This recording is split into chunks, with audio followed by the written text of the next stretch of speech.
So I'm here with Dr. George Hunter, and 10 years ago you published a book that is coming out in the 10th anniversary edition now called The Celtic Way of Evangelism with Abingdon Press. What was it that you saw in the American church and the vision of history that you have that led you to write that book? Well, that's a longer story than it should be. Actually, when I was about half the age I am now,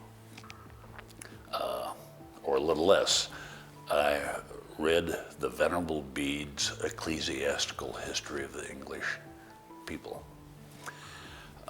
which tells the story, in part, of the spread of Celtic Christianity in Scotland and northern and central England, but does not cover its origins in Ireland. But I sensed that there was gold in those hills. And that led me to get back into the original movement, and I read several biographies of Patrick, and I read his confession and his one public letter that has survived. And I started speaking some in field seminars on what we might learn from the spread of Irish Christianity that adapted across Western Europe and reached Europe, substantially Christianized it for a second time, brought Europe out of the Dark Ages. And when I would have a session on that, people were not especially interested. And I sometimes overheard people say, why does Hunter spend a session wasting our time on his antiquarian obsessions? Then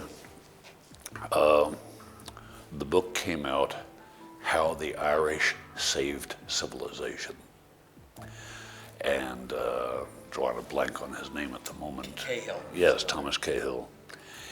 And that was a runaway bestseller and kind of catalyzed very widespread interest in all things Irish and Celtic. And that's when I moved my project from back burner to front burner, because Cahill told the story, but he substantially neglected to answer one question: how'd they do that? And so I devoted my project to answering that question. And like any significant historic achievement, the causes are multiple, not just one thing. And that's why it took a while to unpack that.